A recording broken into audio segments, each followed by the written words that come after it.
Buenas tardes, bienvenidos a 7 al día, información con criterio.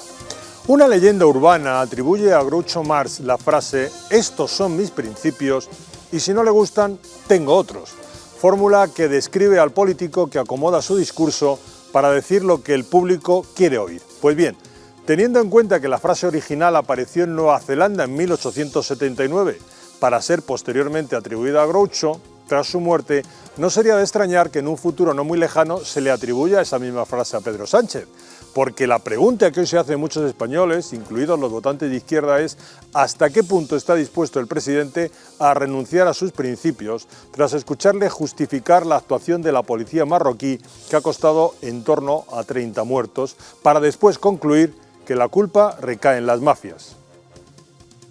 Y organizado por parte de mafias que trafican con seres humanos a una ciudad que es, territorio español.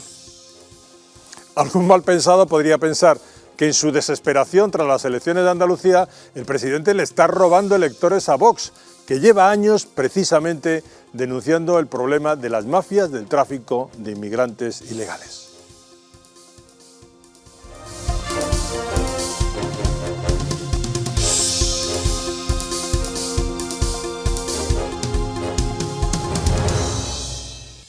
Y ya lo saben ustedes, hoy manifestación, mañana comienza la cumbre de la OTAN, hoy ha habido manifestación de las policías por los recursos económicos.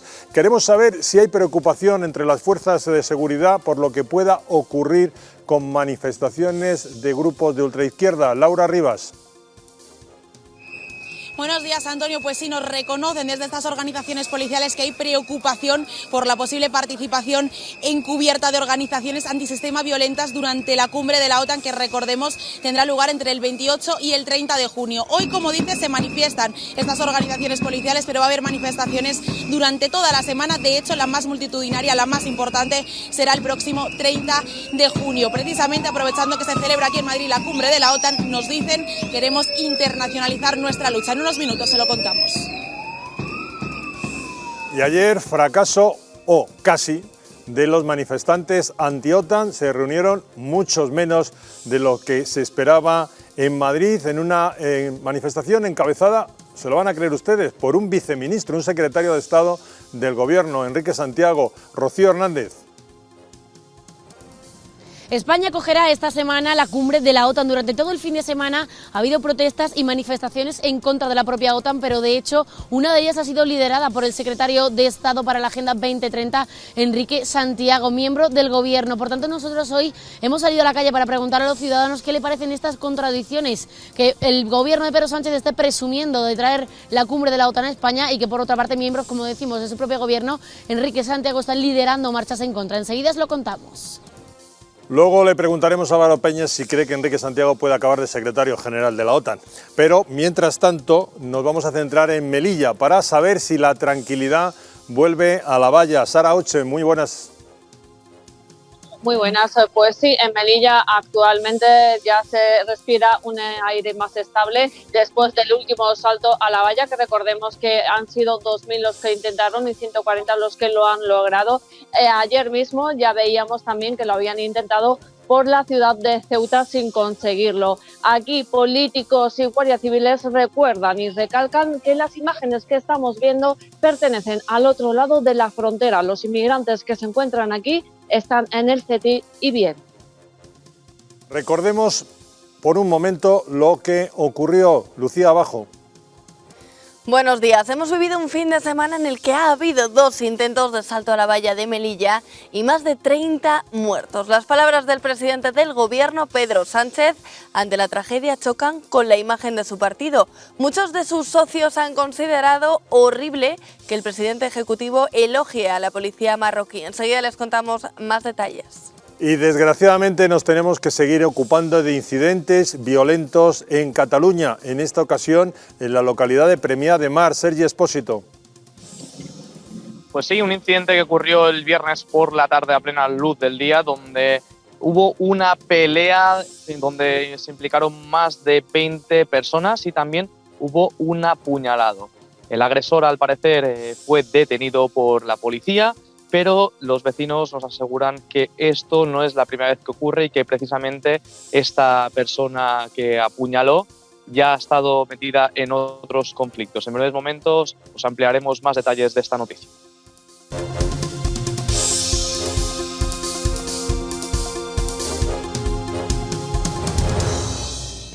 Y vamos a comenzar hablando del bloque internacional, porque tan internacional es como nacional, ya que la cumbre de la OTAN comienza a vivirse en la ciudad de Madrid. Así que vamos a saludar en primer lugar a Álvaro Peñas. Álvaro, luego quedamos pendientes de la pregunta que he hecho en voz alta, sí, ¿vale? Sí, desde luego.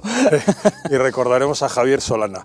En fin, vamos primero a ver cómo está la situación en la ciudad. Nos hace un pequeño mapa de situación precisamente nuestra compañera Lucía Abajo. A partir de mañana y hasta el día 30 de junio, Madrid acogerá la cumbre de la OTAN, donde recordamos que los jefes de Estado y de Gobierno de los 30 países miembros de la organización se reunirán. Y en estos días numerosas calles estarán cortadas debido a esta cita. Por ejemplo, Paseo de la Castellana, Recoletos, Gran Vía, Avenida de América, Goya, Colón, el Paseo del Prado y la M11. Entre las 8 de la mañana y las 11 de la noche, el tráfico estará completamente prohibido en la Castellana, en el eje Atocha-Recoletos y de la M11 hasta IFEMA. Sin embargo, las vías transversales que cruzan este recorrido sí que estarán abiertas. El último día de la cumbre de la OTAN estarán cortadas las mismas calles, pero en vez de hasta las 11 de la noche, hasta las 4 de la tarde. Madrid reforzará el transporte público y de hecho los autobuses de la EMT serán gratuitos. Y ya desde el martes, desde primera hora de la mañana, estarán cortadas la A2, la M11 y la M40. Muchas empresas han pedido a sus empleados que teletrabajen. En el caso de que no puedan acogerse a esta modalidad de trabajo y tengan que acceder a Madrid esos días por la A2, tendrán que tomar la R2 y después coger la M50 hacia Madrid, teniendo en cuenta que la circulación será complicada debido a los cortes en las arterias principales de Madrid. Muchas gracias, Lucía. Bueno, primera cuestión para Álvaro Peñas. ¿Los ejes fundamentales de la cumbre de la OTAN se corresponden con los intereses de España? No, eso es evidente que no. Pues bien, empezamos. Porque Empezamos además bien. nos cuesta 50 millones de euros, que en esta ocasión no es como con las Olimpiadas, que le puede sacar Claro, le puede partidos. sacar beneficio, ¿no? Aquí no. Bueno, hay rumores de que posiblemente se pudiera incorporar Ceuta y Melilla a la protección de la OTAN, pero esto está por ver. Lo que está claro es que el flanco sur parece ser que no es una prioridad ahora mismo para la OTAN. Es evidente que con la guerra en Ucrania todos los ojos están puestos en el este, pero claro, España también tiene que hacerse valer. Es decir, estamos en una alianza, aportamos cosas a esa alianza y tenemos que recibir algo a cambio. Si no, ¿qué sentido tiene estar en la OTAN, no? Habrá que ver, habrá que esperar a ver lo que sucede en estos días, pero vista la situación, la verdad es que parece un poco complicada, ¿no? Desde luego, aunque algunos medios lo apuntan, la opinión generalizada es que no va a haber ningún cambio en ese El refuerzo militar tan potente que se prevé en el este va a favorecer la paz. Puede evitar que se produzcan más guerras, ¿no? Llegaba la noticia este fin de semana de que Polonia, su ampliación militar, en vez de ser a 300.000, va a ser a 400.000 hombres. Estamos hablando estaban antes doblando de 150.000 y es una ampliación mucho mayor, ¿no? Además de la compra de armas que está realizando. Por ejemplo, los polacos que dicen necesitamos este ejército porque no queremos volver a quedarnos tirados, como nos ha ocurrido en otras ocasiones históricas o como incluso les pasó en la Segunda Guerra Mundial con los aliados occidentales, ¿no? Que al final permitieron que Polonia fuera ocupada por la Unión Soviética y lo que vino después. Tiene sentido, es decir, desgraciadamente vivimos en un mundo en el que la forma de evitar que un país te invada es tener armas para defenderte, y eso creo que cada vez más evidente. Entonces, en realidad sí es necesario ese rearme y estamos ante un mundo nuevo, ha cambiado la situación completamente, donde los conflictos cada vez, desgraciadamente, van a ser más habituales. Vamos a hablar con toda una autoridad en la materia. Es el general de brigada retirado, don Adolfo Coloma Contreras, que ha sido o estuvo al frente del cuartel general, bueno, estuvo en el cuartel general del Mando Sur de la OTAN en Nápoles, fue nombrado en el 2006 general de brigada por el gobierno de José Luis Rodríguez Zapatero y en el 2007 se encargó, ahí es nada, del adiestramiento del componente combinado conjunto de operaciones especiales de las fuerzas de reacción rápida de la OTAN. Así que creo que habrá pocas personas que conozcan tan bien por dentro la filosofía de esta organización político-militar. Don Adolfo Coloma, saludos, muy buenas tardes y gracias por estar en 7 al día.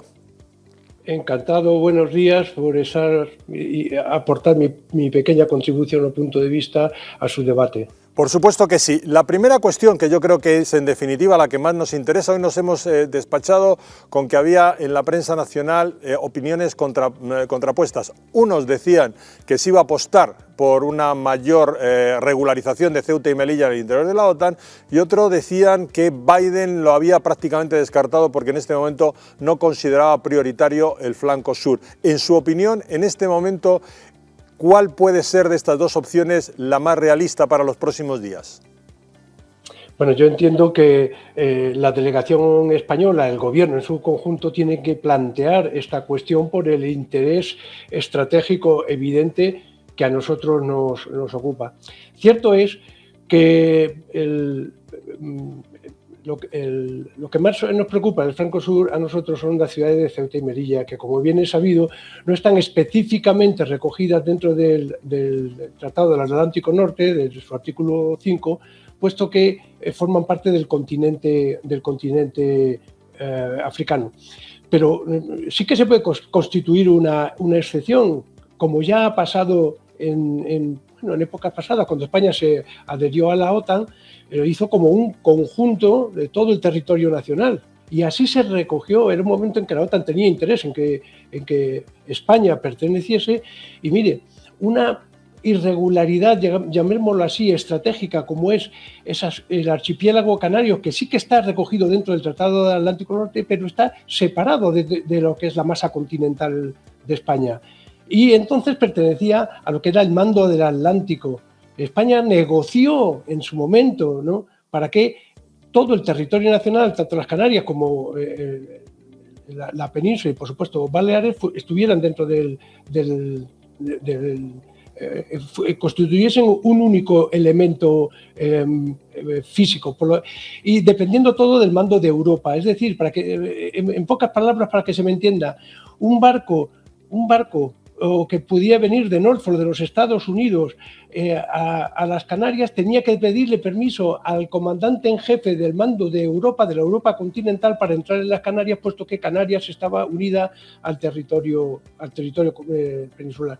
Por lo tanto, siempre puede haber excepciones o acuerdos al Tratado General. ¿Qué es lo que sucede? Que depende de la importancia de la audiencia que tenga el gobierno en cada momento en este a nadie se le escapa la presencia rusa que está habiendo en ciertos países del Sahel, y el interés que tiene para España en particular el que se mencione ese flanco sur. Si me pregunta por mi opinión, yo creo que va a quedar, como en tantas cosas, en una especie de ambiguo, que quizás la cumbre recoja el interés y su preocupación por ese flanco sur, pero yo dudo mucho de que se llegue a recoger específicamente la presencia de Ceuta y de Melilla dentro de lo que es el paraguas de la OTAN. Esta mañana le voy a invitar a escuchar, don Adolfo, a uno de los altos cargos, uno de los mayores altos cargos de la diplomacia de la OTAN que tiene el gobierno español, es doña Carmen Romero. Precisamente se le preguntaba sobre esto y de una manera un tanto ambigua no acabó de concluir tampoco. Esto fue lo que le contestó. La OTAN protege a todos los Estados miembros de la Alianza y Ceuta y Melilla forman parte de España, y invocar la cláusula de seguridad colectiva, el artículo 5 del Tratado de Washington, que significa que si hay una amenaza o un ataque contra un país miembro, todos los países miembros de la OTAN van a salir en su respuesta, es una decisión política. Es decir, que en el caso en el que un país pida la invocación de esa cláusula de seguridad colectiva, va a ser una decisión política. Bien. Recordemos que el artículo 5 del Tratado de la OTAN precisamente lo que implica es ese apoyo que le dan el resto de los países de la OTAN a todos los Estados miembros. Como usted decía, no se especifica en este caso Ceuta y Melilla. La respuesta del alto cargo, en este caso de la OTAN en la parte más política, tampoco nos ha sacado excesivamente de dudas, porque ella afirma, don Adolfo, que luego tienen que manifestarse los países en el interior de la OTAN, lo cual no es muy tranquilizador si hay que convencer a todos los países de que intervengan porque nos ataque Marruecos por Ceuta y Melilla, por ejemplo. Así es, Ceuta y Melilla pertenecen, no hay ninguna duda, a España, y España está protegida dentro por el Tratado de Washington. Pero así como en el artículo 5 reconoce esa capacidad de invocar, el artículo 5, cuando uno de los Estados miembros se ve amenazado, en el artículo 6 aclara en qué espacios va a actuar la OTAN. Y dice específicamente en el Mediterráneo o sobre el Mediterráneo. En ningún momento menciona el continente africano o sus costas. Por ponerles un ejemplo, es como si Inglaterra, bueno, pues la isla de la Asunción, pongo por caso, forma parte de Inglaterra con su especial estatus, pero está fuera de los límites del tratado. En este caso se nos dan dos postulados contradictorios. Por un lado, España en su integridad forma parte de la Unión Europea y de la OTAN, pero por otro lado excluye, por el hecho de estar en la costa africana, a estas dos partes del territorio. Esto tiene que acabar en una negociación.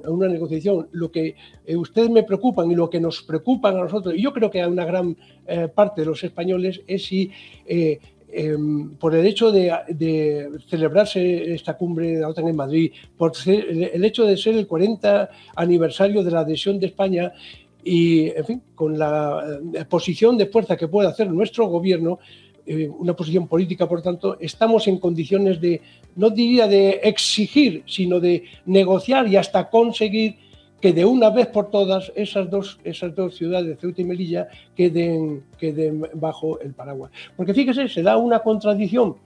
Ceuta y Melilla están en la Constitución española.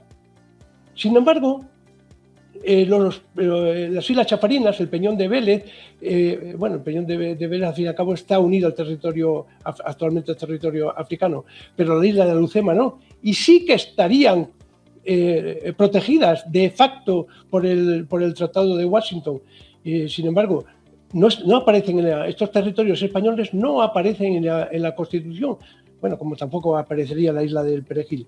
En resumidas cuentas, es una magnífica oportunidad que considero que el gobierno no debía desaprovechar en su acción política, como bien ha dicho doña Carmen Romero, pero al mismo tiempo le entra a uno la duda si estamos en una posición de fuerza para hacerlo en este momento. Pues dejamos en alto esa duda. Si no le importa, a lo largo de la semana nos volvemos a poner en contacto con usted para ir analizando lo que se va filtrando de esa cumbre de la OTAN. Don Adolfo, muchísimas gracias por estar con nosotros. Gracias a ustedes.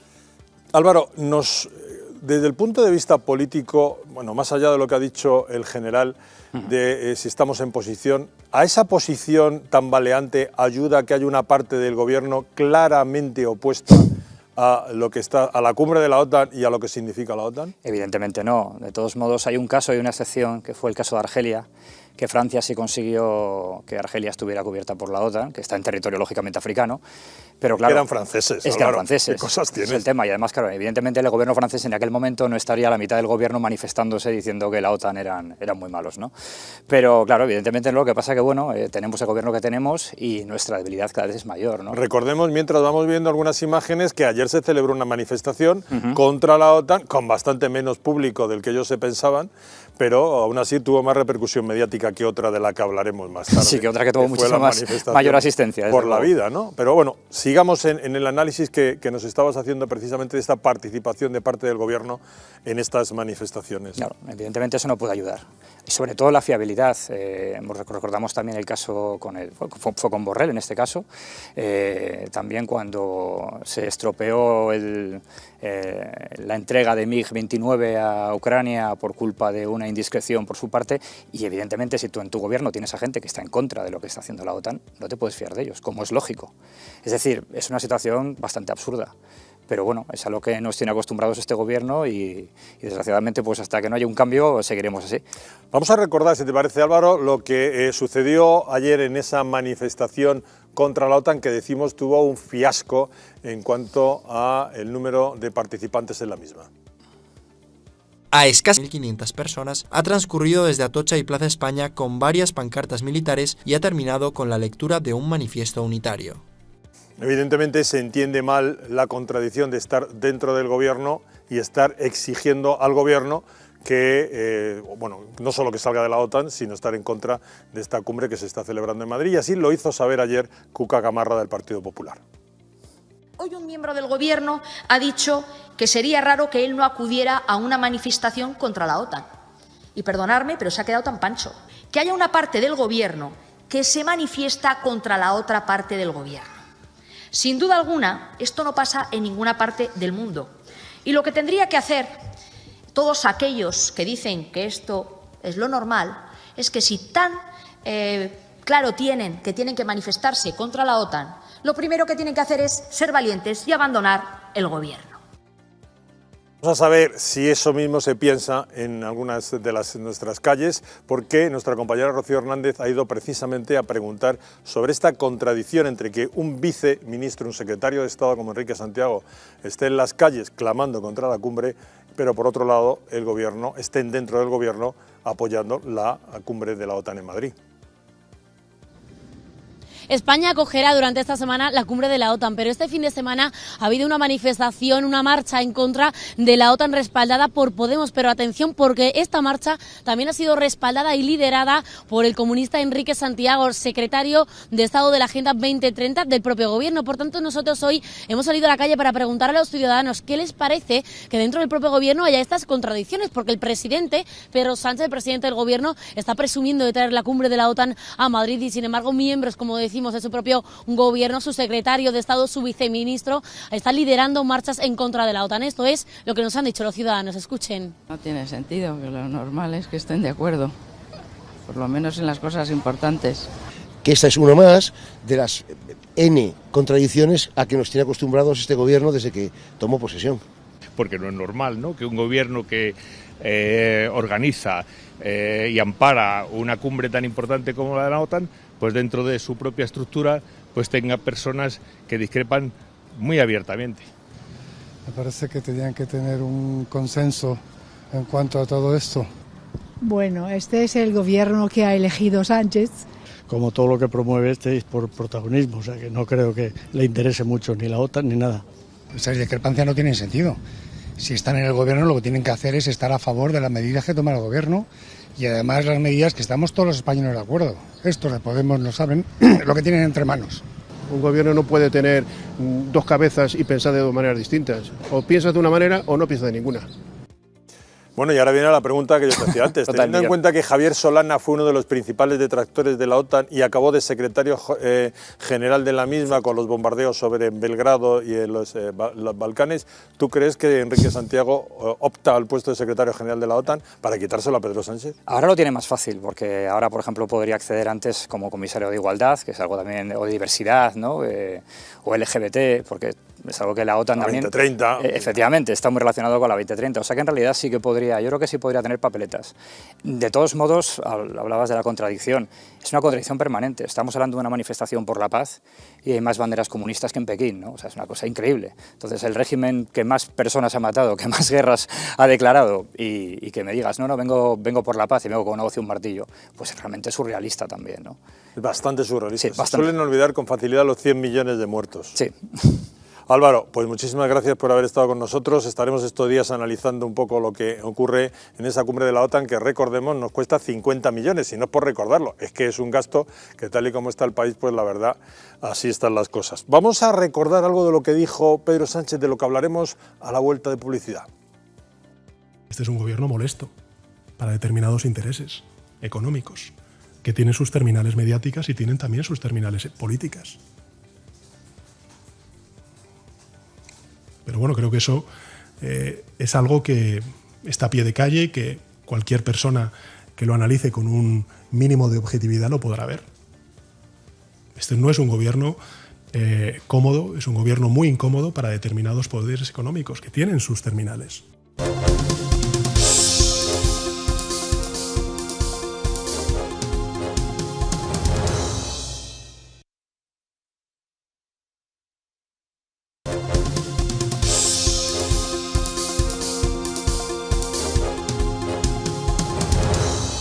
Evidentemente la noticia del fin de semana que afecta sí directamente a España es la inmigración ilegal y lo ocurrido al otro lado de la valla, en Melilla, pero vamos a algo que se está celebrando en este momento, que es una manifestación en la que está nuestra compañera Laura Arriba, en la que precisamente los cuerpos de fuerza de seguridad del Estado protestan porque todos los recursos económicos que se les habían prometido no llegan. Así que vamos a saber más sobre este tema y sobre sus temores, sobre si puede ocurrir algo a lo largo de estos días en Madrid. Laura, saludos.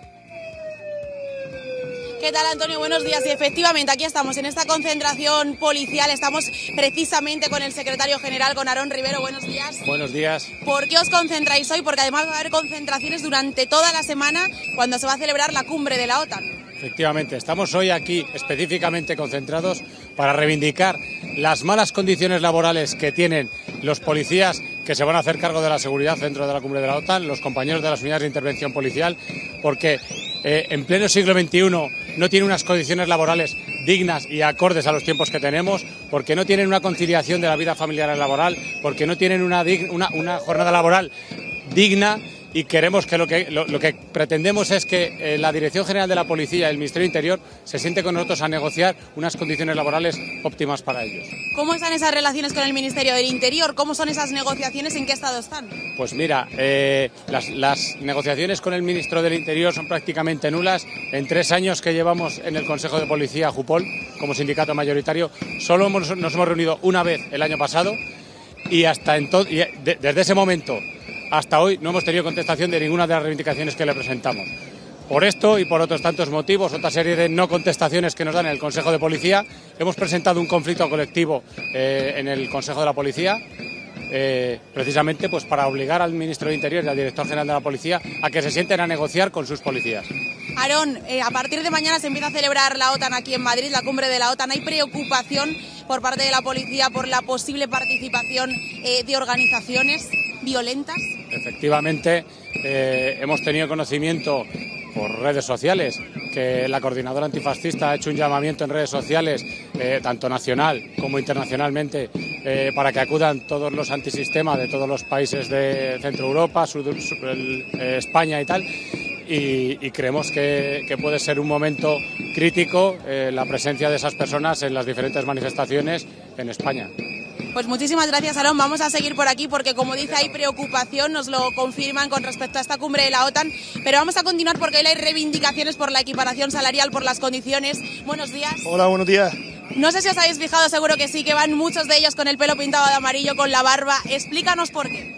Bueno, porque hace unos meses, pues nuestro señor presidente del gobierno, pues encima que ya estamos discriminados laboralmente, en condiciones que no son dignas para nosotros, encima se puede tomar el lujo de llamarnos piolines. ¿Cómo sentaron esas declaraciones del presidente? Pues imagíneselo, pues muy mal, porque encima que estábamos en barco y en unas condiciones en 2017 pues lamentables, pues encima en el Congreso pues hace esas declaraciones, pues no sé con qué intención, pero bueno, aquí estamos los piolines pues demostrándose. Además aquí lo vemos compañeros cómo llevan el nombre de Piolín, incluso en el brazo. Vamos a seguir por aquí porque lo estáis viendo, son muchos los policías que hoy se están manifestando. Buenos días a ti. Hola, buenos días. Cuéntanos, porque el viernes veíamos unas declaraciones del presidente del gobierno, Pedro Sánchez, alabando la función de los policías marroquíes, incluso dejaron esa actuación en unas decenas de muertos, pero a vosotros, ¿cómo os sentís? ¿Os alaba el presidente del gobierno en algún momento? Ya estamos acostumbrados a estar en segundo plano, o sea que no es nada nuevo. Es lo que hay que asumirlo. A ver si cambia, pero la verdad es que lo dudamos bastante. ¿Cómo os sentís? Porque ahora mismo estamos viendo imágenes, veíamos las imágenes el viernes del asalto de miles de personas en la valla de Melilla. ¿Os sentís abandonados por el gobierno? Sí, la verdad es que sí. Y lleva así años. Yo digo, contamos que siga así durante bastante tiempo. Pues muchísimas gracias por habernos atendido, Antonio. Lo estáis viendo, son muchos los policías que se están manifestando hoy aquí en Moratalaz, sobre todo miembros de la UIP, una parte de la Policía Nacional que va a estar hoy, durante estos días, en la cumbre de la OTAN, defendiéndonos a todos. Perdón, Antonio, no sé si me estás diciendo algo. No, que simplemente que muchas gracias, que afortunadamente les tenemos a ellos y te tenemos a ti. Gracias por haber estado ahí, Laura. Gracias, Antonio, perdona que no te he escuchado bien. En lo absoluto. Este es el problema de nuestro país, que Pedro Sánchez tiene sometido a chantaje a la policía y a los médicos, es decir, no acaba de arreglar nunca sus problemas. ¿Por qué? Pues porque son necesarios y porque necesitamos 10.000 policías para la seguridad de la cumbre de la OTAN, pero en cambio sus reivindicaciones no son atendidas, y con los médicos pasa exactamente igual. Como son necesarios para las urgencias, para los quirófanos, para los hospitales, al final el sistema casi nunca funciona. Pero bueno, hemos dicho que el principal problema se concentró en Melilla. Vamos a recordar, antes de dar paso a las opiniones, Pedro Fernando Barbadillo, muy buenas tardes. ¿Qué tal, Antonio? Y también tendremos a Rubén Pulido y atendremos a nuestra compañera Sara Uchan en Melilla. Pero vamos a recordar primero, Lucía Abajo, qué es lo que pasó para quien no pueda estar al tanto, que debe ser difícil. Sí, este fin de semana ha habido 2 intentos de salto a la valla de Melilla. Según han denunciado varias ONGs, el viernes fallecieron más de 30 personas. Este domingo se ha vivido de nuevo el mismo episodio, pero esta vez en Ceuta, con 59 detenidos. Y ya han comenzado las primeras deportaciones de inmigrantes que han resultado heridos. El país magrebí ha abierto fosas comunes para enterrar a los cuerpos sin autopsia ni identificación previa. Las declaraciones del presidente del gobierno, Pedro Sánchez, han desatado una tormenta política entre sus socios. Por ejemplo, Íñigo Errejón ha considerado de horrible que el presidente ejecutivo elogie a la policía marroquí, Antonio. Muchas gracias, Lucía. Vamos a conectar con nuestro compañero Rubén Pulido. Rubén, saludos, muy buenas tardes. Muy buenas tardes.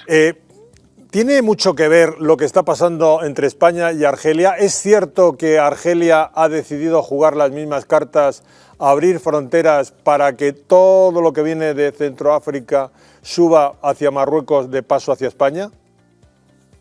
A ver, lo que estamos es ante un triángulo obviamente geopolítico no bastante incómodo para España, pero bastante incómodo para España por la nefasta gestión en materia de política exterior y de relaciones diplomáticas que ha venido desarrollando Pedro Sánchez. En la actualidad está claro que lo que está ocurriendo en estos días es un claro mensaje al gobierno de Pedro Sánchez en plena cumbre OTAN, ¿no? Y no es más que advertir a Pedro Sánchez de que si deja de haber una buena relación con Marruecos, pues puede ocurrir algo como lo que ocurrió a principios de marzo en Melilla, ¿no? Fue aquel asalto donde miles de subsaharianos pues se acercaron a las vallas de Melilla y finalmente pues más de 800 consiguieron entrar. Si las buenas relaciones cesan, si hay una distancia y hay nuevas hostilidades con el régimen de Mohamed VI, pues igual las autoridades no trabajan como están trabajando en estos días y se encuentra España con un nuevo desafío fronterizo. Y yo lo veo así, yo veo el episodio de Melilla, el episodio que hubo ayer en Ceuta, donde las autoridades marroquíes confiesan haber detenido a 59 subsaharianos que se dirigían hacia la zona del Tarajal, pues no es más que eso, ¿no? Que un claro mensaje al gobierno de que si cesan las buenas relaciones, pues pueden ocurrir desgracias como las que se vivieron a principios de marzo. Y esto es una clara espiral de chantaje en la que se ha entrado supeditando el control de estos flujos migratorios a terceros países y no tomando una parte activa en el mismo. El escenario argelino yo lo veo bastante diferente. ¿Y por qué lo veo diferente? Pues porque Argelia sí que ha demostrado que ha estado haciendo sus deberes en todos estos años, ¿no? Argelia sí ha hecho un control efectivo de la inmigración ilegal en territorio. No olvidemos que comparte frontera común con más de 7 países, con 7 países, en territorio africano. Y obviamente la bolsa de inmigración ilegal que hay en territorio argelino, si las autoridades argelinas no hiciesen bien su trabajo, pues no tendría nada que ver el aluvión de inmigración ilegal, la presión migratoria que está soportando España con la que soporta en la actualidad. Aún así, sí que hay que decir que el año pasado pues cerró con más de 550 embarcaciones llegadas a la provincia de Almería desde territorio argelino, otras tantas zonas de Levante y Baleares. Y si Argelia decide en algún momento mirar hacia otro lado, pues se nos pueden complicar muchísimo las cosas y lo de Marruecos puede quedar en una anécdota. Y dentro de este triángulo pues está lo que Argelia pueda hacer con toda esa inmigración ilegal en estos momentos que quiera acceder a territorio marroquí. ahí sí que no sabemos lo que puede suceder y sabemos de las hostilidades que hay entre ambos países, y Argelia es un país de paso para todos esos inmigrantes ilegales que terminan en los alrededores de las ciudades autónomas de Ceuta y Melilla. Si Argelia en estos momentos, como parece que está sonando, ¿no?, decide hacer la vista gorda con toda esa inmigración ilegal que desde Argelia ingresa en territorio marroquí, pues obviamente tendremos complicaciones. Rubén, las imágenes que nos han llegado son dantescas. Yo te quiero hacer una pregunta. Todos, por lo menos los que hemos visto las imágenes, son subsaharianos. ¿Tú crees que la actuación de la policía marroquí hubiera sido del mismo nivel de contundencia si hubieran sido compatriotas o ciudadanos del Magreb? Desde luego que no, pero analizando las imágenes es que tampoco, la contundencia de la que se habla de las autoridades marroquíes, desde el monte Gurugú, que es donde se encuentran los campamentos de todos estos subsaharianos, hacia las inmediaciones fronterizas de Melilla, hay más de 5 kilómetros.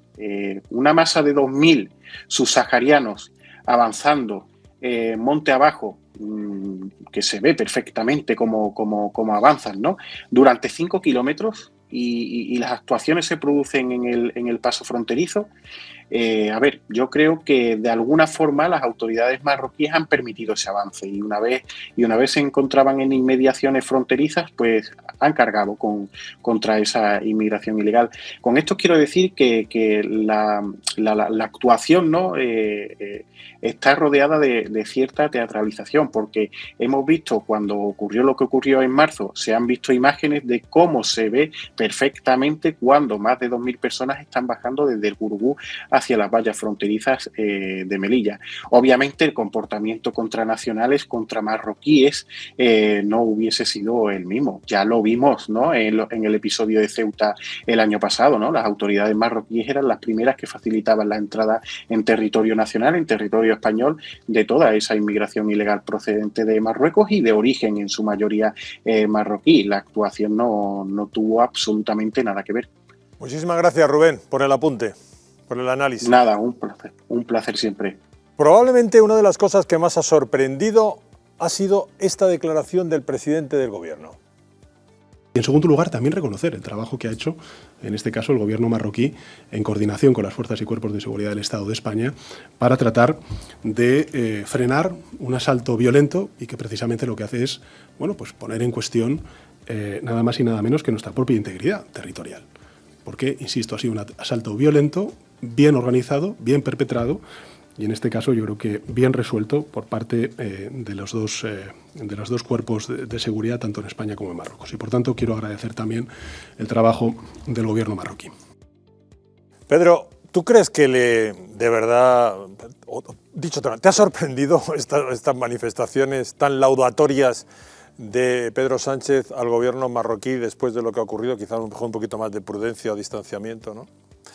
Bueno, sabiendo ya por nuestra experiencia que Pedro Sánchez se excede siempre en el elogio a los amigos y aliados y en el insulto a los adversarios, pues no me ha sorprendido.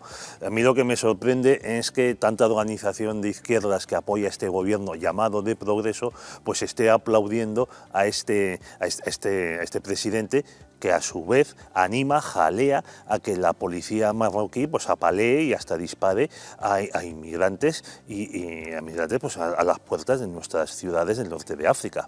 Vamos a hablar con alguien que sí sabe de lo que es hacer frente a una multitud, aunque sea en distintas situaciones. Don Agustín Leal, secretario general de Jucil. Saludos, muy buenas tardes.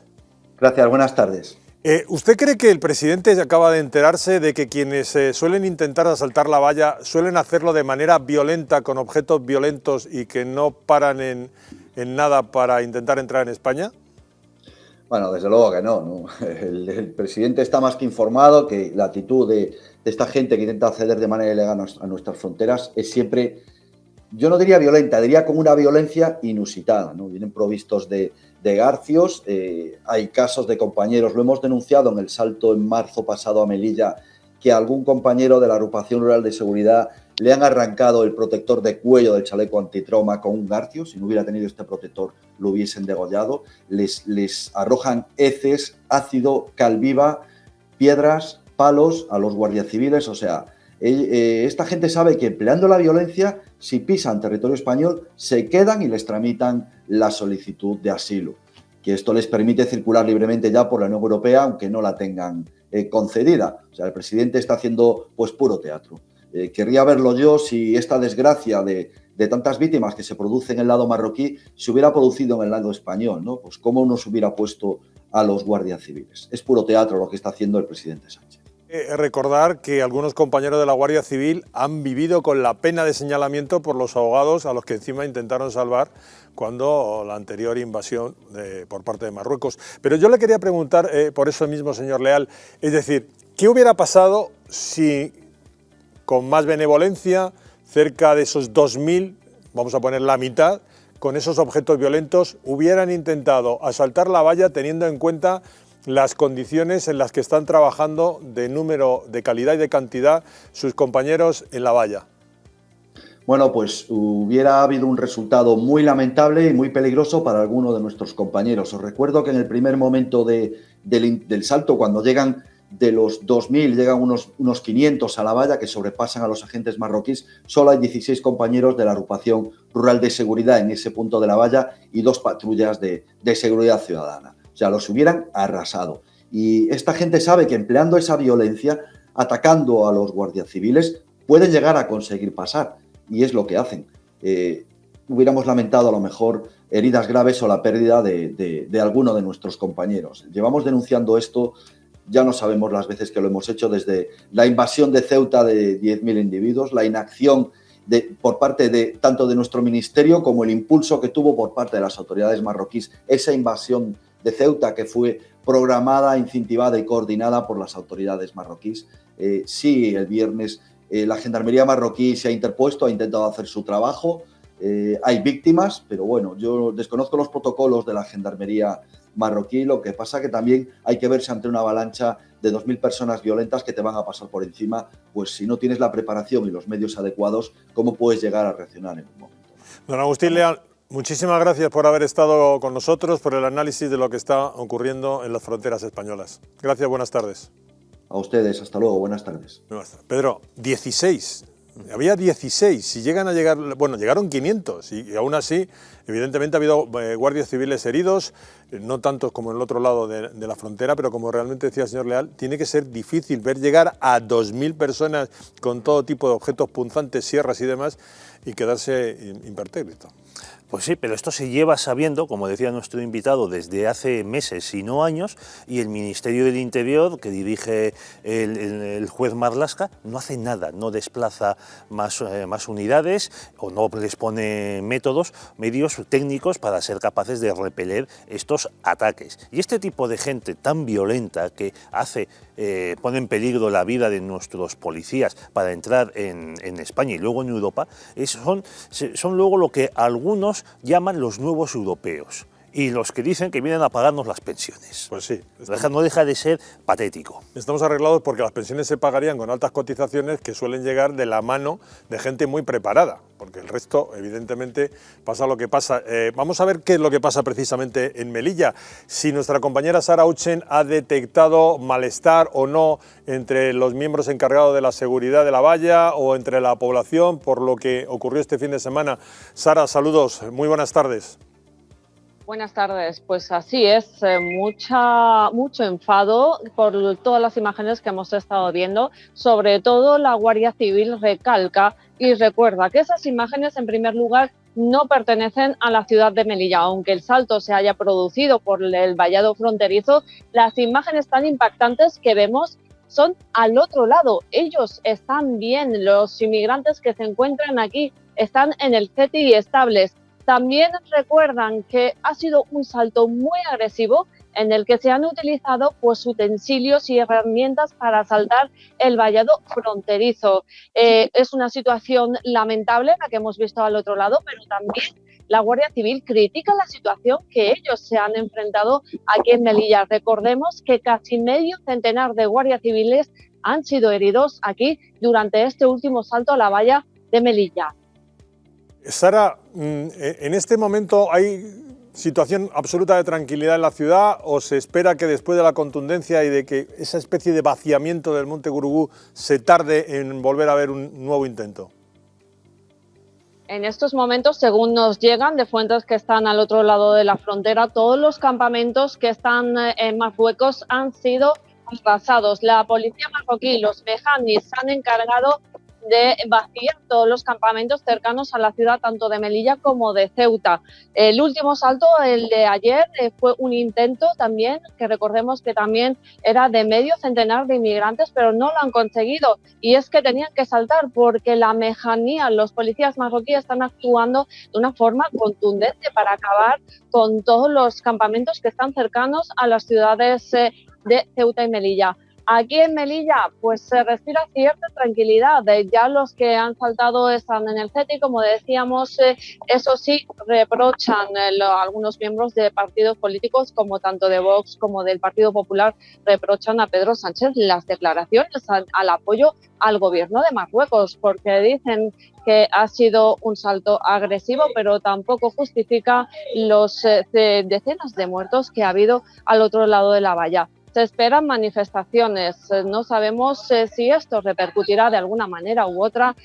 Tememos aquí desde Melilla la relación que existe entre España y Marruecos. Gracias, Sara, por tu información. Por nuestra parte, nosotros vamos a recordar que por fin, se le ha hecho la luz al presidente del gobierno y ha descubierto dónde está la raíz del problema. Algunas de ellas, personas, guardias civiles, que fueron heridas como consecuencia de este asalto violento, y quiero además volver a repetir esa calificación, violento y organizado por parte de mafias que trafican con seres humanos a una ciudad que es, bueno, territorio español. Por tanto, fue un ataque a la integridad territorial de nuestro país, de una manera violenta. Y por tanto, lo primero que tengo que hacer como presidente del Gobierno, y aprovecho su pregunta para volver a subrayarlo, es solidaridad y reconocimiento del trabajo que hacen las fuerzas y cuerpos de seguridad del Estado. Bueno, escucharemos dentro de un momento, después de la publicidad, esa ir y venir de las ideas de Pedro Sánchez y cómo le está intentando robar votos a Vox. Pero será después de la publicidad.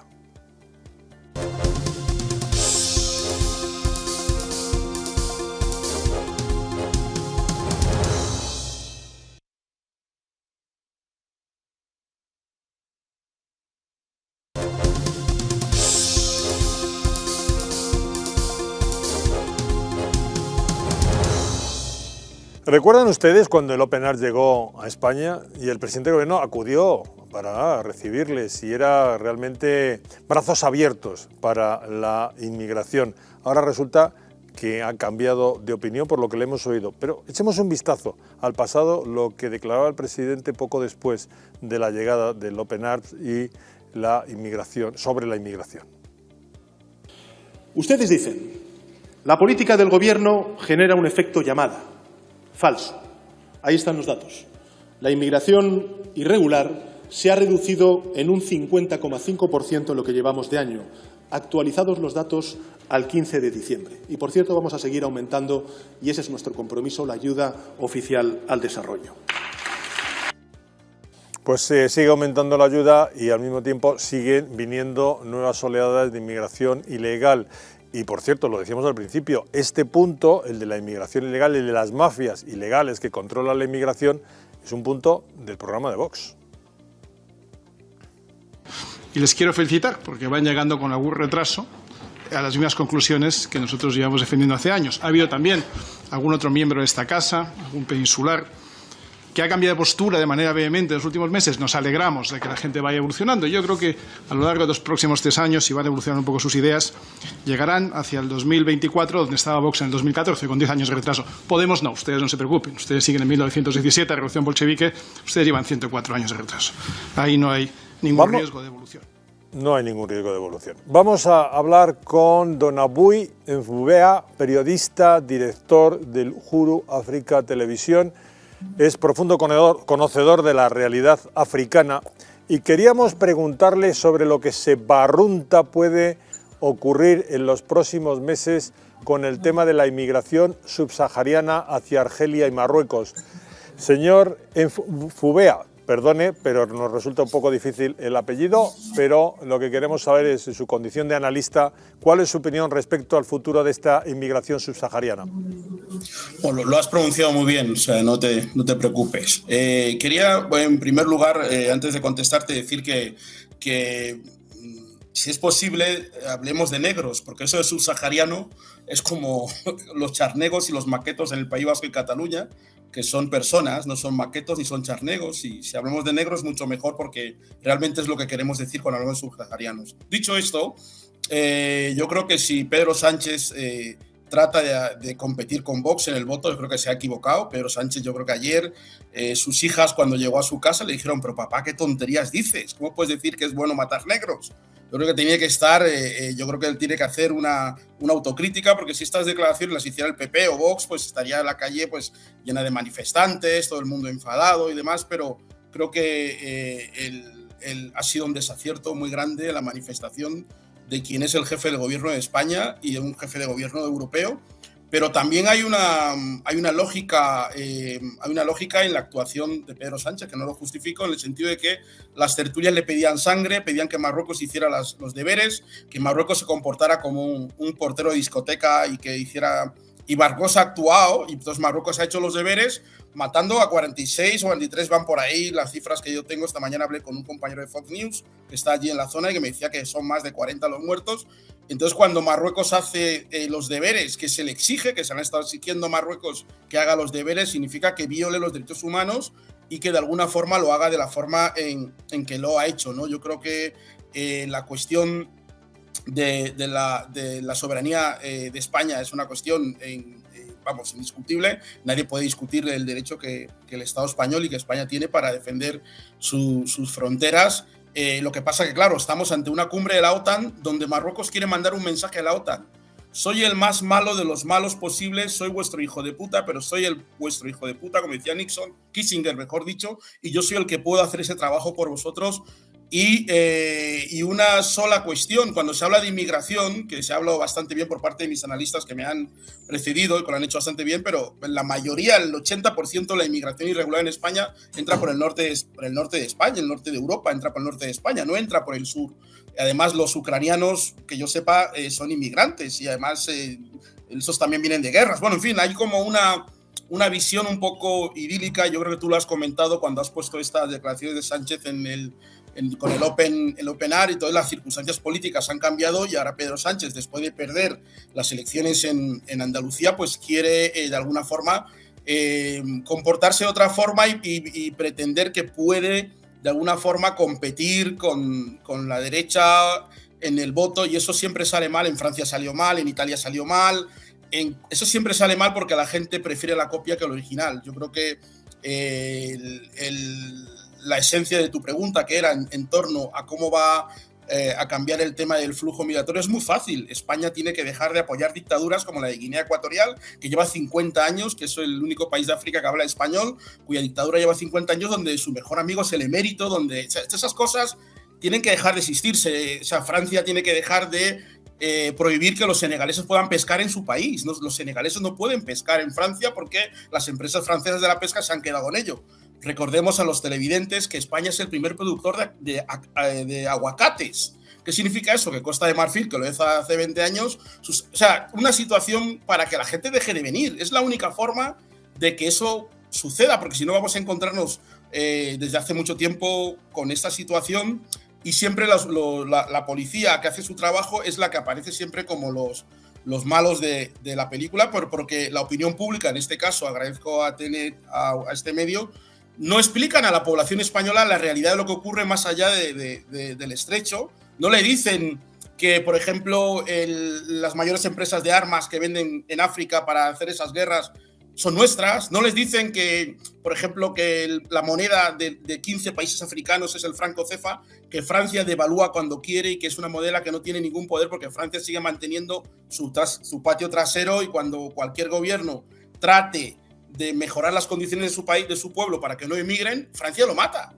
Con Patrice Lumumba, con Tomás Sankara, con cualquiera de los que intenten. Y eso es lo que hay que decir a los españoles y a los niños para que entiendan por qué se produce todo esto y para que dejen de criminalizar a los cuerpos y fuerzas de seguridad del Estado que hacen su trabajo, pero alguien tiene que explicar eso y la opinión pública yo creo que falla mucho porque habla de estereotipos, habla de cosas que pasaron hace 40 años y las relaciones siguen igual. La empresa Pescanova es la dueña de toda la costa. Entonces esos senegaleses que vivían de la pesca, ¿de qué van a vivir? Cogen el cayuco e inmigran, y los gobiernos africanos, todavía estoy esperando a algún embajador africano que salga a protestar por el asesinato de esos negros. ¿Qué significa eso? Que esos gobiernos están comprados por la Unión Europea y los poderes para que sus pueblos mueran. Entonces yo creo que el debate tiene que ser mucho menos superficial, mucho más autocrítico hacia los propios africanos, pero también hacia las relaciones que nuestros gobiernos europeos mantienen con esos sátrapas y esos dictadores que son nuestros amigos. Y hablo de Guinea Ecuatorial, que fue provincia española hace 50 años, donde hay españoles en las cárceles de Guinea y donde Moratinos va ahí y ni siquiera pregunta por ellos. Entonces, a partir de allí, toda la idea esta del derecho internacional, de las fronteras que queremos hablar, pues todo se cae hacia abajo, porque esas empresas, esos países, por ejemplo, cuando Francia devalúa las monedas africanas, la clase media africana se une en los 90, empiezan las pateras. Antes no había pateras.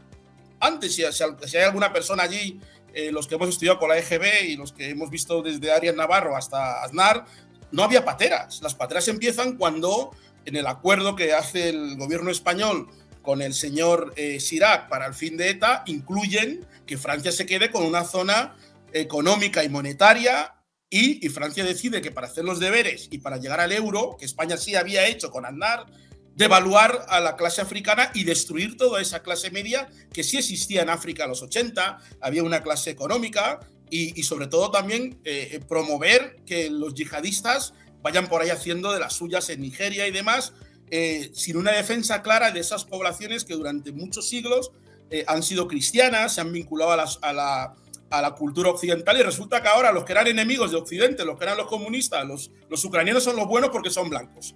Claro, de repente todo eso se deconstruye, se cae, y entonces quien paga eso, en este caso, pues son los ciudadanos en este caso de Melilla y de otras partes, que viven una situación que nosotros, la opinión pública, y de hecho Uhuru África nace por eso, explicamos a los 200 millones de negros del mundo que hablan castellano cuál es la realidad del mundo. Somos muchos. Señor Febea, muchísimas gracias por este análisis. No será, le emplazo a ello, la última vez que intentemos analizar esta compleja realidad del continente africano, pero de momento tenemos que seguir adelante. Muchas gracias por su participación y por el análisis. Adelante, sigamos adelante. Muchísimas gracias por invitarme y buen trabajo. Muchas gracias. Vamos a seguir con noticias de información nacional. En este caso, bueno, una cuestión. El análisis, nos hemos quedado con Pedro con la frase: somos el más malo a vuestro servicio. Yo creo que es muy buen análisis por parte de nuestro invitado. Marruecos, ante la cumbre de la OTAN, trata de presentarse como imprescindible para controlar no solo los flujos migratorios, Antonio, sino también el terrorismo yihadista. Y lo cual es poco paradójico, porque gran parte de los terroristas yihadistas que han actuado en Europa son de origen marroquí. Gracias, Pedro. Vamos a seguir. Íbamos a hablar de economía, pero vamos a hablar de la vida primero. Es decir, mejor la vida que el dinero, aunque el dinero será importante, como después analizaremos con nuestro compañero Pedro Fernández Barbadillo. Y queremos hacerlo por el éxito rotundo que tuvo la manifestación ayer en Madrid en defensa de la vida, que entre otros organizadores, había más de 200 asociaciones, contó con la presencia pública, sobre todo muy conocida, y quizá eso evidentemente ayuda a todo este tipo de actividades, de María Sangil Ineos. Señora Sangil, saludos, muy buenos días o muy buenas tardes, gracias por estar en 7NN. Hola, buenas tardes. Y sin vida no va a haber economía, así que... Eso nos tememos, pero por fin hemos asistido, hacía mucho tiempo que en la calle no la tomaban los defensores de la vida. ¿Qué sabor le ha quedado después de la jornada de ayer? Pues estoy feliz, ¿qué quiere que le diga? Porque es verdad que ayer habíamos convocado una manifestación con muchísima ilusión y con mucha esperanza, pero no teníamos la certeza de que la sociedad civil iba a despertar de una forma tan activa. Y ayer, viendo las calles de Glorieta de Bilbao, Génova y Colón abarrotadas de personas con un ánimo festivo, con un ánimo lúdico, alegres, contentas y muy reivindicativas, bueno, pues la verdad es que nos ha quedado un magnífico sabor de boca, porque yo creo que es el éxito de la sociedad civil en defensa de la vida, pero no solo de la vida, en defensa de la familia, de la dignidad humana, de la libertad, de la educación de los padres a sus hijos, en defensa de todos esos valores que son esenciales para la civilización occidental. Señora Sangil, hay una cosa que yo creo que es importante tener en cuenta. Este tipo de manifestaciones, este tipo de reivindicaciones no tiene nada que ver con la religión ya desde hace mucho tiempo. Es algo más. Efectivamente, esto no tiene nada que ver con la religión y no tiene nada que ver con la política. Nosotros siempre decimos que NEOS, que es una de las plataformas que ha convocado a la manifestación de ayer, NEOS no está en la política, no somos ningún partido político ni queremos estar en la política. Y la defensa de la vida no es una cosa solamente de los católicos, no es algo estrictamente de personas que tengan una determinada fe o una religión. La defensa de la vida se puede hacer desde la religión, desde la fe, como es mi caso, o desde la ética, la moral y la filosofía. No queremos que se circunscriba la defensa de la vida solamente al ámbito religioso, porque eso es lo fácil para todos aquellos que están a favor del aborto y a favor de la eutanasia. Meternos como en un armario y decir que, bueno, que nosotros, como lo hacemos desde la fe, no tenemos argumentos y que la vida, bueno, pues tiene un valor muy relativo. Nosotros, sin embargo, creemos que no, que más allá de las creencias religiosas, la vida, como le digo, es, bueno, pues algo que tenemos que defender todos, tanto católicos como no católicos. La vida que ustedes hacen, que todos hacemos, o por lo menos desde este canal, ¿es el triunfo de la ciencia frente a la ignorancia de lo que ha venido arrastrándose durante más de 30 años? Sí, y hemos dado por amortizado el tema, no hay debate social, hemos asumido que el aborto es un derecho, cuando verdaderamente yo creo que las civilizaciones posteriores pensarán que éramos una civilización salvaje, porque claro, decir que matar es un derecho no entra en el sentido común, no entra en una cabeza racional. Entonces, ese debate no existe. Hace 30 años que hemos asumido que se puede abortar sin más, hemos ido ampliando los supuestos y valga la redundancia, y a nosotros nos parece fundamental que pongamos ese debate encima de la mesa, que hagamos pensar a la gente, que nos demos cuenta que la vida es algo que hay que cuidar y que hay que proteger, que los derechos del no nacido son unos derechos muy vulnerables y que tenemos que estar por esos no nacidos que no pueden defenderse, tenemos que estar los que ya hemos nacido defendiéndoles.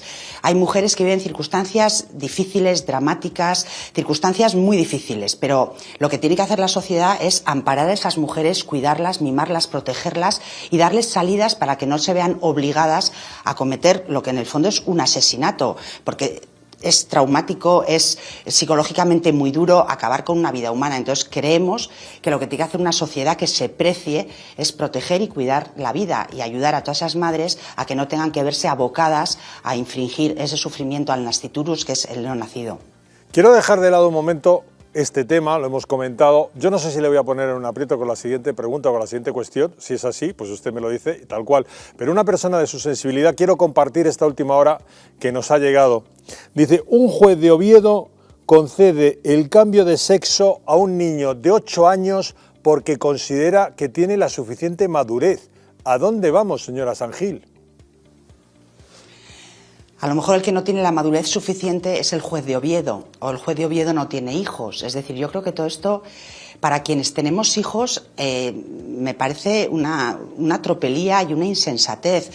Un niño de 8 años es un niño, es una persona que no puede beber, no puede fumar, no puede conducir, no puede votar, no se puede hacer un tatuaje.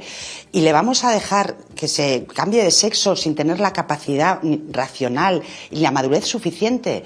Yo, no sé, los padres de este niño me imagino que estarán ocupándose del niño, queriéndole, protegiéndole y dándole todo el cariño del mundo, pero no creo que si ese niño presenta esa determinada circunstancia personal, la solución sea la que dictamina el juez. No sé, yo creo que tenemos que pararnos a pensar las cosas, darnos cuenta de que los niños son niños, que es verdad que pueden tener circunstancias personales diferentes y habrá que cuidarles, atenderles, ponerles en manos de profesionales, por supuesto, y buscar su felicidad y su calidad de vida. Pero, hombre, este tipo de cosas, no sé, a mí verdaderamente me sublevan y me dejan bastante atónita. Esta perversión... Porque al final es una vida, es decir, este niño es una perversión y este niño tiene 8 años ahora, pero quizá dentro de 10, cuando alcance la mayoría de edad, su pensamiento sea diferente. Entonces, hay cosas que son irreversibles y yo creo que todo aquello que es irreversible hay que tratarlo con la máxima delicadeza y el máximo cuidado. Le voy a decir una cosa que hace unos años realmente hubiera sido impensable, hubiera sido una auténtica barbaridad. Existen corrientes que llegan procedentes de Estados Unidos en donde defienden el sexo de los menores con adultos. Si en este momento un juez considera que tiene madurez un niño para cambiar de sexo, ¿qué va a evitar que la ideología extremista progresista decida que mañana el niño tiene suficiente madurez para mantener relaciones sexuales con un adulto? Es que, vamos, me pone usted en una situación en la que, como no sé si se me nota en la cara, estoy perpleja porque no había yo llegado a pensar tan lejos. Por eso le digo que yo creo que los jueces, los educadores, los padres, la sociedad en su conjunto tiene que hacer una profundísima reflexión sobre este tipo de, no sé, de cosas que atañen a la dignidad de la persona, al ser humano. Es decir, no todo vale, de verdad que no todo vale y hay que esperar a que la gente tenga edad suficiente, capacidad suficiente, madurez suficiente para tomar determinadas medidas. Los niños son niños, los hombres son hombres, las mujeres son mujeres. Estamos en un momento de la vida, de la historia, en que hay que defender lo obvio, que es lo más difícil de defender. Pero esto del transhumanismo, todas estas leyes LGTBI, están trastocando lo que es la dignidad humana, lo que es la dignidad de la persona, que es lo más, no sé, lo más sagrado que tenemos. Entonces, con los niños no se puede jugar. Entiéndaseme bien, jugar lo pongo entre comillas porque tampoco quiero frivolizar el tema, pero tenemos que cuidar a las siguientes generaciones. Es un poco lo que está pasando en el deporte con los transexuales, es decir, vamos a ver, no puede ser que un hombre que pues ha hecho un cambio de sexo compita en natación con una mujer, porque ¿por qué no somos iguales? Porque los hombres y las mujeres tenemos características distintas y eso se tiene que poner encima de la mesa y se tiene que valorar. Entonces, sobre todo cuando hablamos de tema de niños, de tema de menores, tengamos mucho cuidado. Es decir, una niña de 16 años puede abortar sin el consentimiento de sus padres, sin tener 3 días de reflexión, ni siquiera 3 días, y no puede votar, no puede beber alcohol y no se puede hacer un tatuaje, es decir, no se puede sacar una muela sin que estén sus padres. Y estamos permitiendo que una niña vaya a abortar.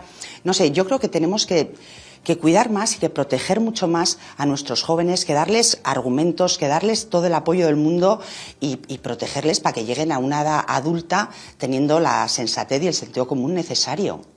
Señora San Gil, perdone por el atraco, muchas gracias por estar con nosotros y me da la impresión de que en ellos va a tener que ampliar la protección quizá a los menores ante este tipo de atropellos. Muchas gracias por estar con nosotros. Pues la ampliaremos.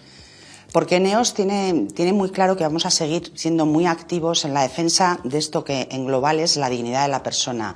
Y además creo que hemos acertado al aglutinar a asociaciones, colectivos, fundaciones, para dejar todos un poco de lado nuestro pequeño protagonismo y ser más fuertes y estar más unidos. Así que creo que ese es el camino y por ahí vamos a seguir. Muchas gracias, señora San Gil. Gracias, un abrazo.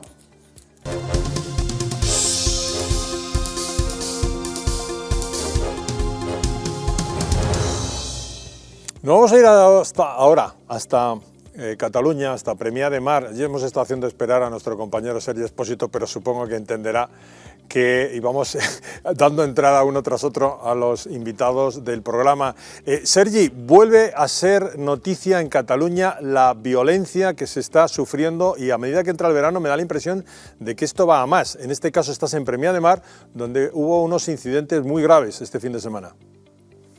Pues sí, nos encontramos aquí en Premià de Mar, donde el viernes hubo este incidente a las 6:30 de la tarde. Nos explicaban enfrente de un bar, hemos preguntado en este bar y nos contaban que un chico marroquí empezó a increpar a gente que ya es conocido en la zona, es habitual.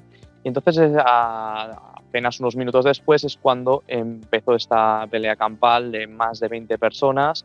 Entre ellos nos comentaban, todos eran marroquíes y empezaron a pegarse, incluso hubo un apuñalado. La persona que comentábamos, la primera persona esta que empezó a gritar a la gente, acabó apuñalando a otro miembro. Y es que, según nos han explicado bastante gente en la zona, este barrio empieza a ser un poco inseguro. Hemos hablado con vecinos, no querían salir a cámara porque tienen miedo de represalias. Incluso también desde el bar nos decían lo mismo. Hemos preguntado también a gente que nos estaba mirando, podríamos decir chicos marroquíes, nos estaban mirando cuando estábamos grabando alguna de estas imágenes, e incluso se han acercado a mí a ver qué estaba grabando, me decían no metas miedo de este barrio porque esto no pasa así, pero ellos mismos me han enseñado un vídeo donde se veía la pelea, precisamente la pelea que estaba reportajeando aquí en la zona y donde se veían como unas 20 personas, 30 personas pegaban a este chico, se pegaban entre ellos y bueno, pues una pelea que les he comentado si podíamos tener este vídeo, me han dicho que imposible, que ellos me lo enseñaban a mí, pero lo que pasa en la calle se queda en la calle, me decían. Un suceso que se ha saldado, como decíamos, con una persona apuñalada y al final la policía ha detenido a este agresor. Sí, lo que pasa en la calle se queda en la calle, pero es evidente que se queda en el barrio, que empieza a tener miedo y que la gente no quiere hablar porque tiene miedo. Si fuera algo absolutamente esporádico que hubiera surgido, quizás se hubiera comentado como una novedad lo que había pasado en el barrio. Cuando la gente no quiere hablar es porque no las tiene todas consigo. Pero Sergi, ¿no ha sido el único incidente violento de este fin de semana en Cataluña? Pues no ha sido el único incidente violento, por eso este fin de semana, incluso la madrugada del viernes en Barcelona hubo un apuñalado que resultó ser fallecido, una persona que fue apuñalada en la calle Lleida de Barcelona. También se roció con un líquido a una persona sin techo, con líquido inflamable. Y también esta persona ha sido detenida. Y es que precisamente también hemos conocido la noticia de que una persona argelina asaltó un barco atracado en el puerto de Barcelona de un coste de más de 120 millones, con el objetivo de entrar a robar a este barco millonario.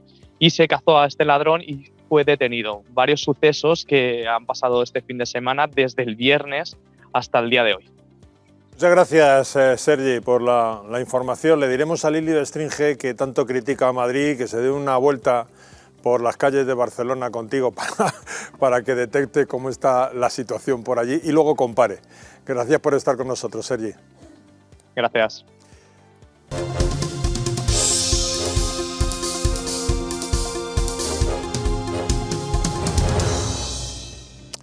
Abrimos nuestro bloque de economía nacional, comentaremos con Pedro Fernández Barbadillo, pero primero vamos a hacer un resumen de lo que el Gobierno aprobó el pasado fin de semana. Lucía Bajo.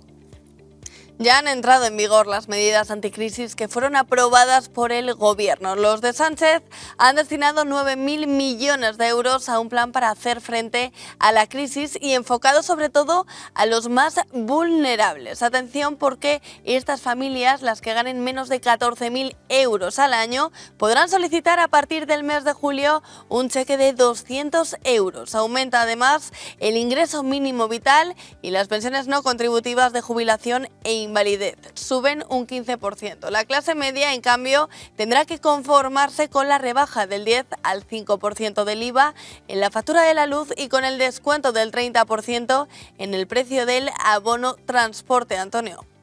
Gracias, Lucía. Una primera valoración, Pedro, de estas medidas. Nos van a sacar de la crisis, vamos a ir rápidamente escopetados a los primeros puestos de la economía europea.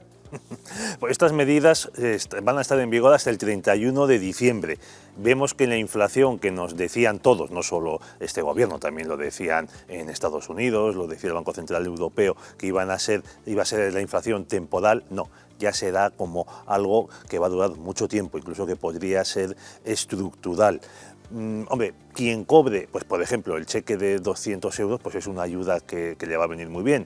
La bajada del IVA del 10 al 5% para la electricidad, que supone poco más de 3 euros, 4 euros al mes, pues hombre, eso no va a arreglar nada, pero es un pequeñísimo alivio. Sin embargo, lo que de verdad podría aliviar, y es lo que no se quiere hacer en España, es bajar los impuestos. Oiga, que es que hasta el mismo Joe Biden ha propuesto en Estados Unidos eliminar los impuestos temporalmente, todos los impuestos a la electricidad y los combustibles, y se lo ha pedido a los estados, y en Europa lo están haciendo muchos países. A ver si aquí Sánchez y sus ministros se atreven, porque eso sí sería un verdadero cambio. Vamos a escuchar a Pedro Sánchez anunciando precisamente este paquete de medidas. Este nuevo decreto supone un esfuerzo extraordinario desde el punto de vista presupuestario por parte del Gobierno de España. 5.500 millones de euros en gasto y 3.600 millones de euros en reducción de ingresos como consecuencia de las rebajas fiscales que vamos a aprobar. Vamos a escuchar en este bloque a Carolina Darias defendiendo, como no podía ser de otra manera, la política económica y las nuevas medidas aprobadas por el Gobierno. Es un gobierno de España, este gobierno de progreso liderado por Pedro Sánchez, que dice lo que hace y hace lo que dice. Frente a otros gobiernos de crisis que han hecho con recortes, este gobierno amplía derechos y está de la mano de la gente de este país. Bueno, el gobierno de España, liderado por el presidente Sánchez, está comprometido con las familias de este país, con la clase trabajadora, con las empresas de este país y con la industria de este país. Miren, hemos afrontado las mayores dificultades. Ante los grandes desafíos, el Gobierno de España ha dado las grandes respuestas ante la pandemia, con los ERTE, con las ayudas a los autónomos, con los fondos COVID, para que ante esa dificultad sanitaria, que también ha tenido impacto económico y social, estemos de la mano de las familias, ayudándolas a sobrepasar las adversidades. Yo no sé si las familias, Pedro, tienen muy claro que les están ayudando a pasar las adversidades, porque cada vez tienen más adversidades y las empresas cada vez no saben dónde mirar o dónde preguntar para que les llegue el famoso maná europeo.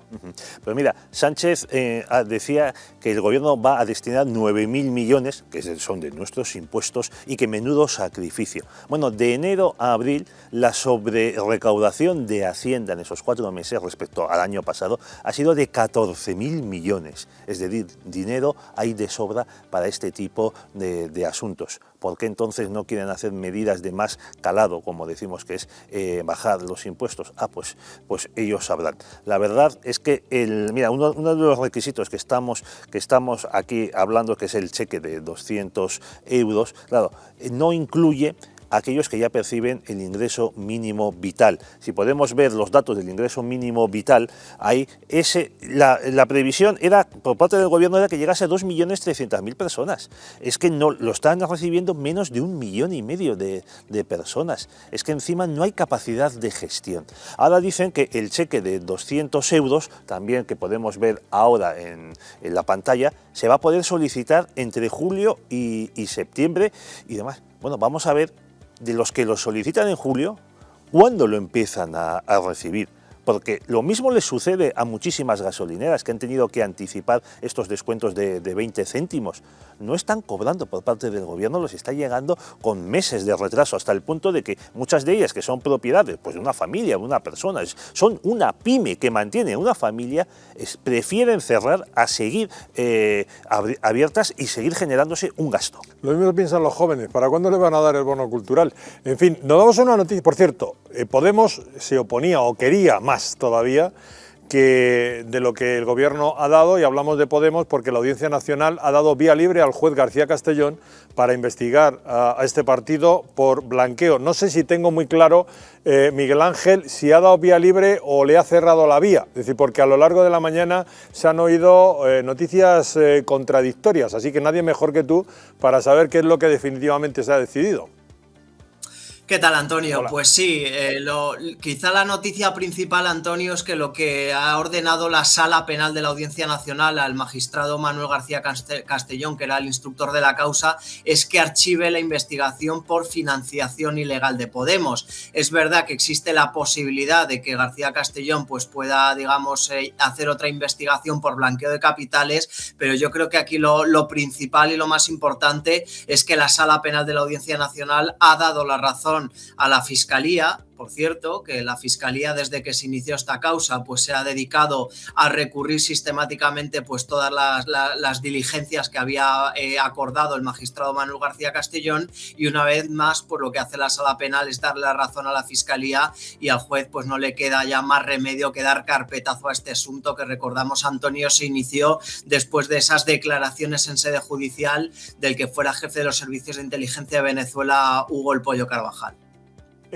Miguel Ángel, esta coincidencia siempre en que la Fiscalía parece que siempre defiende los intereses de los partidos de izquierda, ¿es una casualidad? ¿Tú cómo lo ves? Bueno, la verdad es que es una casualidad que se ha repetido también de forma sistemática desde que llegó Pedro Sánchez a la Moncloa y Dolores Delgado a la Fiscalía General del Estado. Es verdad que parece que siempre que hay algún juez, en este caso Manuel García Castellón, o bueno, también hay otro juez en Plaza Castilla, ¿no? Escalonilla, que están intentando investigar la financiación ilegal de Podemos, pues se encuentran con siempre la negativa frontal y el torpedeo sistemático por parte de la Fiscalía para que no llegue a buen puerto esa investigación. Como digo, es una casualidad que se repite en el tiempo y que una vez más pues ha obligado, como digo, al magistrado Manuel García Castellón de la Audiencia Nacional a tener que archivar, porque después de que la Fiscalía se ha opuesto a las diligencias, pues la Sala Penal directamente lo que ha dicho es que el juez lo que tiene es que archivar esta causa, con lo cual, por lo menos en la Audiencia Nacional, por el momento Podemos se libra. Miguel Ángel, termino con el tema del Consejo General del Poder Judicial, Tribunal Constitucional. Me da la impresión de que a medida que pasan los días va creciendo el malestar en la judicatura, hasta el punto de que ahora dicen que se tomarán el tiempo que haga falta si es que les obligan a nombrar a los famosos 2 ponentes, porque no están en lo absoluto de acuerdo en cómo se está haciendo las cosas por parte del Gobierno. Sí, totalmente, Antonio. La semana pasada el Gobierno presentaba su reforma, es decir, el año pasado reformaba la ley para que el CGPJ en funciones no pudiera realizar nombramientos. La semana pasada lo que presenta es una reforma, su propia reforma, una triquiñuela para que el CGPJ únicamente pueda nombrar a los magistrados del Tribunal Constitucional que le corresponden, todo ello con el objetivo de renovar el Tribunal Constitucional para que cambie la mayoría actual conservadora progresista. Y obviamente pues ahora ¿quién tiene la última palabra? Después de esta reforma de la reforma del Gobierno, de esta triquiñuela, pues el CGPJ es el que tiene que acordar esos 2 nombramientos, con lo cual no está muy claro que en el CGPJ estén por la labor de hacer el juego al Gobierno y antes del verano que se pongan de acuerdo para designar a los 2 magistrados del Tribunal Constitucional que le corresponde designar. Miguel Ángel, no quiero despedirme sin comentar que gracias por contribuir a finalizar el invierno demográfico en nuestro país. Así que muchas gracias, Antonio. Muchos saludos y espero que todo vaya bien y bonito para los 3. Muchas gracias, Antonio. Un abrazo fuerte. Un abrazo fuerte. Es que hace falta gente como Miguel Ángel, Pedro. Si no, el invierno demográfico o suicidio demográfico nos va a atenazar. Quiero que escuches conmigo lo que dijo Pedro Sánchez, porque si ya teníamos muchas sorpresas con el tema de Marruecos, con las mafias, con esos cambios, de repente le hemos escuchado decir lo siguiente. Un gobierno molesto para determinados intereses económicos, que tienen sus terminales mediáticas y tienen también sus terminales políticas.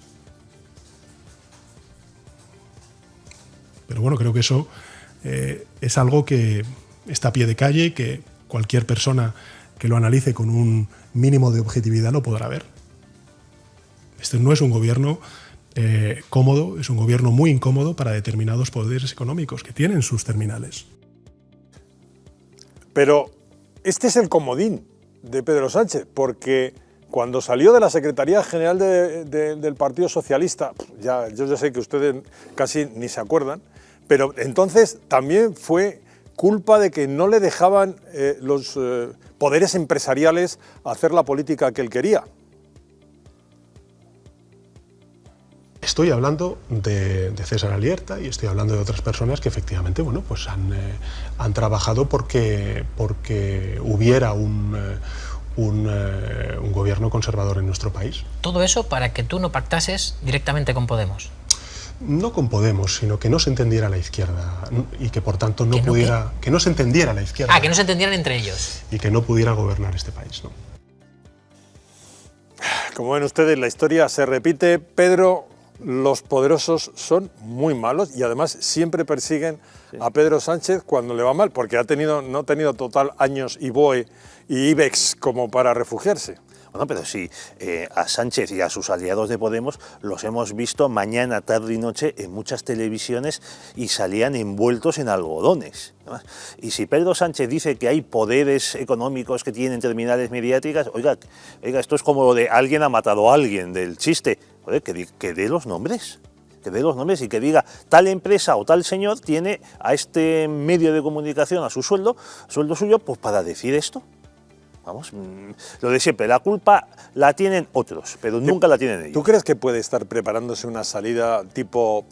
Yo soy Robin Hood y el Cheney de Nottingham, que son los empresarios, me han ganado la partida, país, España, no puedo daros lo que yo querría, así que me tengo que ir? Bueno, yo creo que es una manera de quitarle el discurso a sus aliados de Unidas Podemos, para que ellos no puedan jugar esa carta de los vengadores, de los defensores de los pobres. Pues si por un lado le quita el discurso a Podemos, por otro lado se lo quita a vos, yo no sé, sí. El votante del Partido Socialista, al final el lío mental en el que va a entrar. Bueno, tenemos una noticia de última hora que nos llega volando de la mano de Lucía Abajo. Así es, Antonio. La portavoz del Gobierno, Isabel Rodríguez, ha anunciado en el Consejo de Ministros que se ha aprobado la modificación del nombre de la Fuerza Aérea Española. A partir de ahora pasará a llamarse Ejército del Aire y del Espacio. Precisamente el primer asunto que les voy a relacionar tiene que ver con la seguridad de nuestro país. Es una cuestión de nomenclatura, pero tiene el trasfondo de una apuesta estratégica de este Gobierno por una industria importante como es la industria aeroespacial. Lo que hacemos es pasar la denominación del Ejército del Aire a denominarse Ejército del Aire y del Espacio. Ejército del Aire y Aeroespacial. ¿Esto podrá estar presente en la conversación que dicen que va a tener próximamente Pere Aragonés con Pedro Sánchez? Ya sabes que ellos querían también tener su propia agencia. Bueno, este señor Sánchez no dijo en una entrevista hace años que él suprimiría el Ministerio de Defensa. Ahora ya... Lo ha elevado por los aires. Exactamente, ahora ya habla de conquistar el espacio. Pedro, vamos a terminar. Una buena noticia económica, por favor. Sí, una muy buena noticia económica. La Sala de lo Contencioso Administrativo del Tribunal Superior de Justicia de Andalucía ha sentenciado que los autónomos y profesionales liberales declaren el devengo del IVA cuando lo han cobrado, no cuando emitan la factura. A ver si serán enterados. Vamos a aclarar. Tributaria. Hasta ahora, quien declaraba el IVA, es decir, tenía que pagar antes de que... Exacto, tenía que anticipar el dinero antes de que le pagaran a él. Es decir, podían estar meses sin pagarle, pero él lo tenía que... O no pagarle, y lo había tenido que adelantar. Eso es. Pero eso es una de las reivindicaciones hasta ahora básicas de los trabajadores autónomos, Pedro. Bueno, pues eso, esperemos que la agencia tributaria se dé por enterada y no obligue a ir hasta el Supremo para que él cambie, siente doctrina. Muchas gracias, Pedro. Encantado. Mañana más.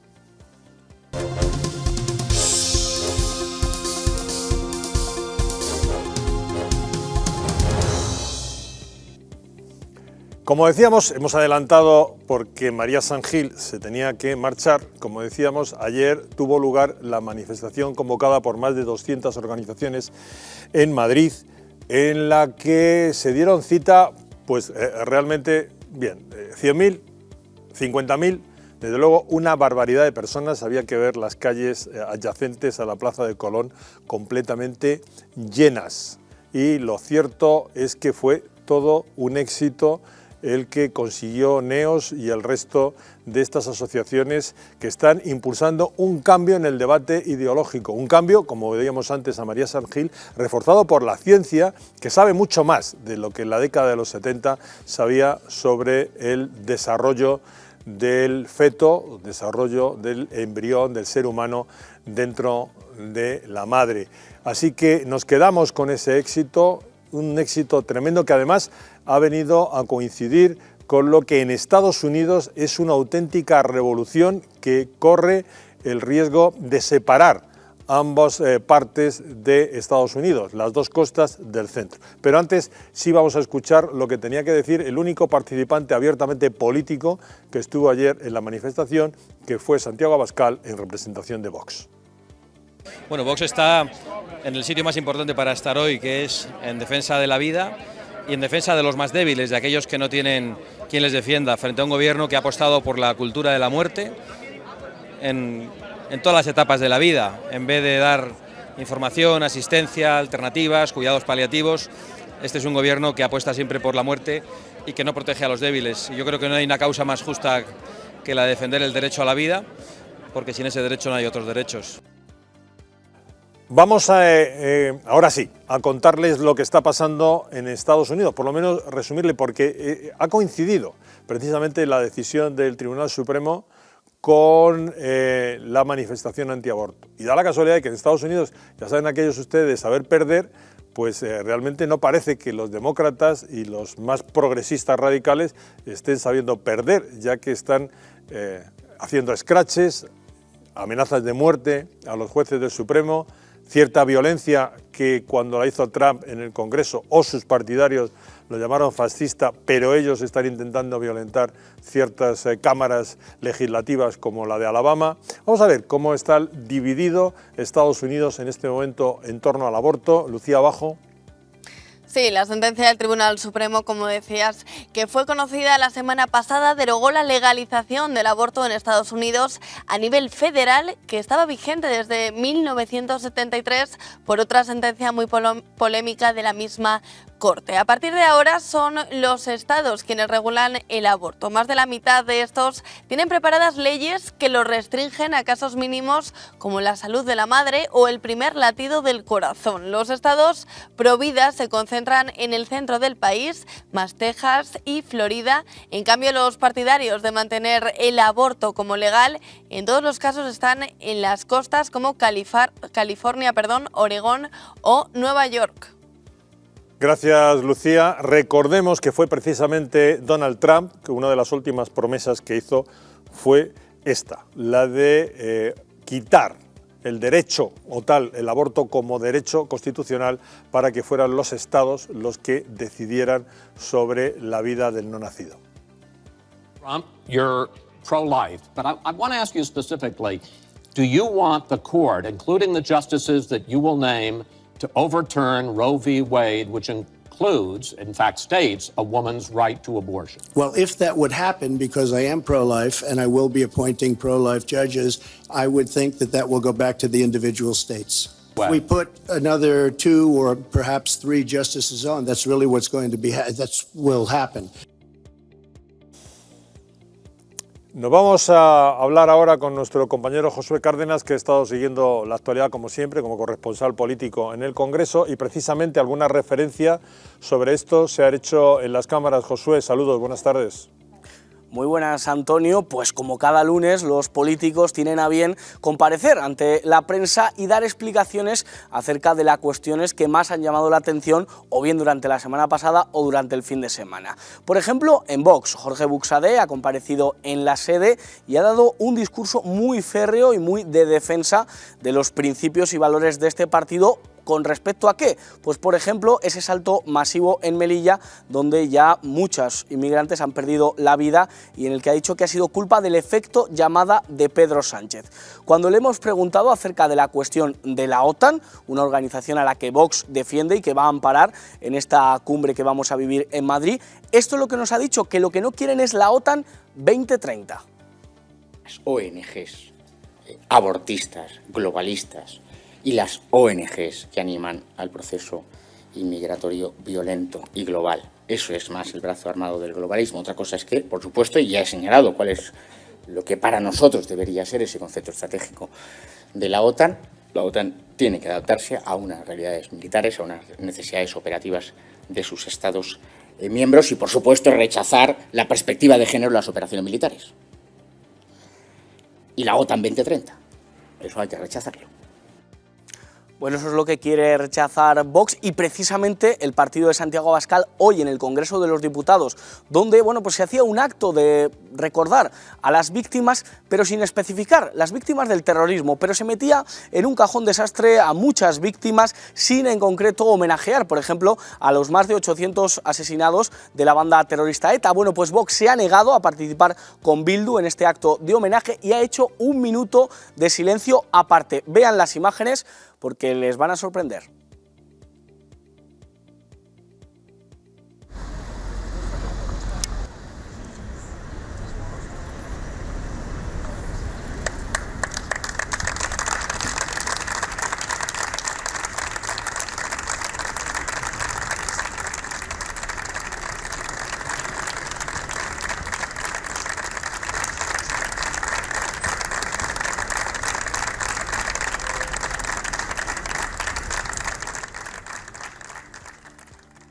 Bueno, ya ven que Vox ha querido ponerse aparte en este homenaje y no querer participar de lo que les parecía una humillación para las víctimas. Iván Espinosa de los Monteros ha dado declaraciones en este sentido. Y por último, el Partido Popular, que también ha comparecido y ha hablado precisamente de esa marcha, de esas más de 50.000 personas que salieron a la calle para defender la vida.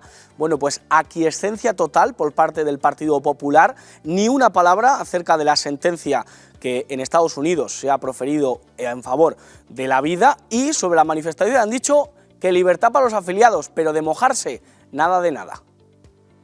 Lo que respecta a la manifestación, el Partido Popular dio libertad a sus militantes para asistir o no, según fuera su criterio.